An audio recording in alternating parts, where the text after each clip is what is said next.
you're under attack. What are you gonna do? I'm Chuck Hawke, and welcome to Self-Defense in Action. American flag has lots of enemies. We've got them damn Mexicans right up to our knees. And then Mr. Osama, he can talk a big talk. Just you wait till he meets Mr. Chuck Hawke. Chuck Hawke is a guy who loves his land. He's got the stars and the stripes tattooed on his hands. And that Chuck Hawke is one hell of a guy. When the terrorists come, he's gonna make them cry. He'll send their terrorist ass back to Azerbaijan. Chuck Hawke is 100% man. Well, that was magic.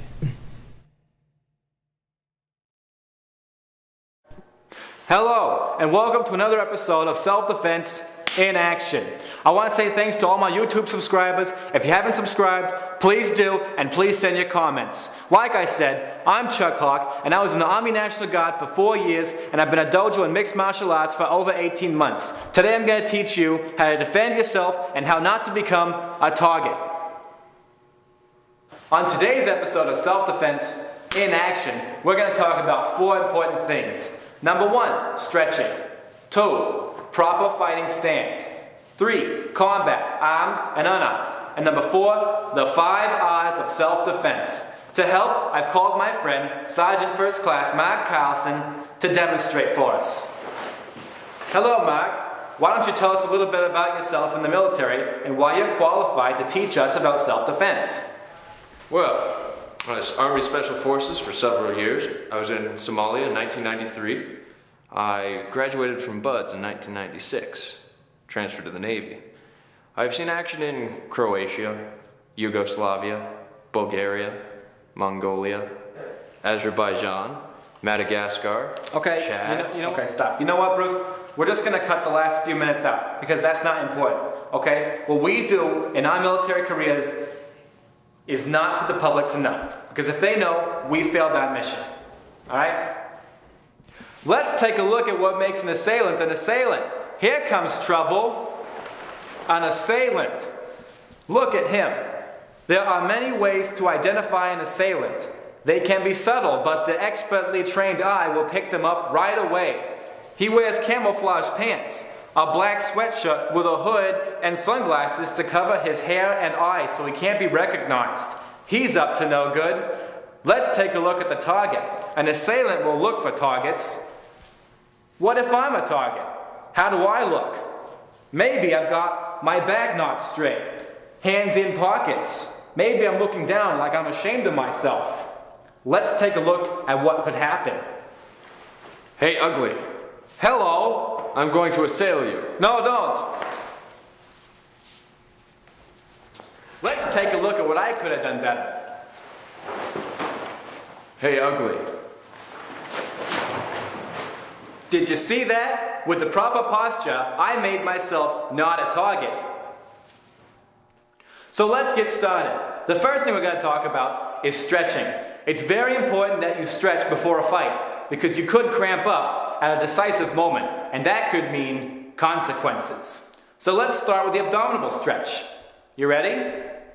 First, you want to have your feet at shoulder width apart. Shoulder width apart. Thank you. Let's begin. Start with hands forward. Bend the knees. Follow after me. 1, 2, 3, 4, 5, 6, 7, 8. Okay, great. We're all limbered up. There are some other stretches you can do with your partner if you have time. We'll show you.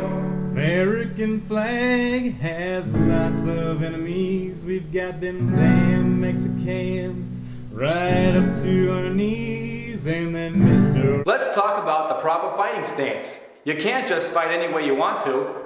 There's a position you must take. Let's show you. Start with your feet at shoulder width apart. Shoulder width apart. Okay, good. Now, slightly bend at the knees. Back straight, chest curved. Okay? Hands at your sides, repeat after me. Mote, Mote. Yaku, Yaku. Mote, Mote. Yaku, Yaku. Honda, Honda. Sashimi, Sashimi. Honda, Honda. Sashimi. Sashimi. Back to the regular stance, that's how you do it. Let's talk about unarmed combat. Okay, if the assailant tries to punch me in the chest, here's what I'm gonna do. Engage, reverse, disengage, stretch. Watch.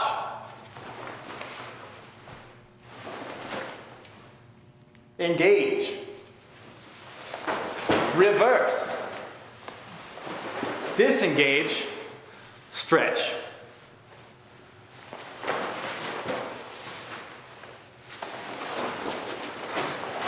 Let's talk about adioso hisakata. Diffuse, reuse, choose the middle path.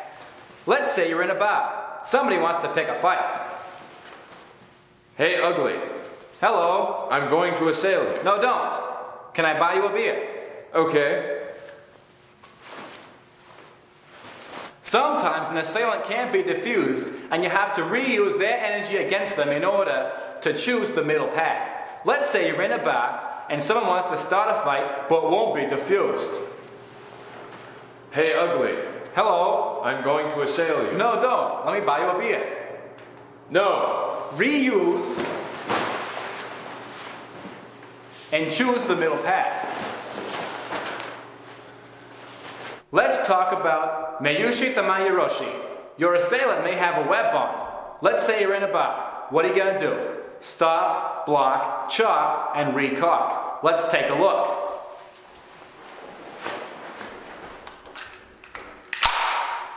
Hey, ugly. Don't shoot. Stop, block, chop, recock. Let's talk about armed combat with a knife. At self-defense in action, we use live blades in the sheath. What happens if the assailant tries to stab me? Diffuse, reuse, choose the middle path. Watch. Diffuse, reuse, and choose the middle path. Now let's talk about the 5 R's of self-defense.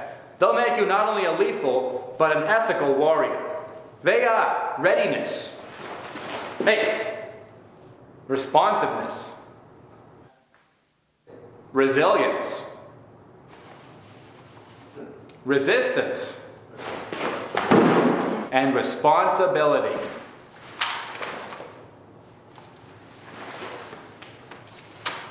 Before I conclude tonight's episode, I'd like to talk about one last thing, and that's physical and mental control. The martial arts master is able to control his heart rate, pulse, and breathing with his mind.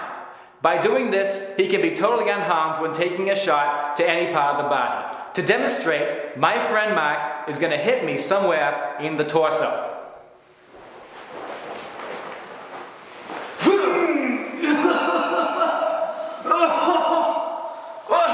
What's the matter with you? I said no rib shots. You blew it. You blew it. Forget about it. But you blew it. I'm sorry. I'm sorry. American flag has lots of enemies. We've got them damn Mexicans right up to our knees. And then Mr. O'Stone, he can talk a big talk. Just you wait till he meets Mr. Chuck Hawke. Chuck Hawke is a guy who loves his land. He's got the stars and the stripes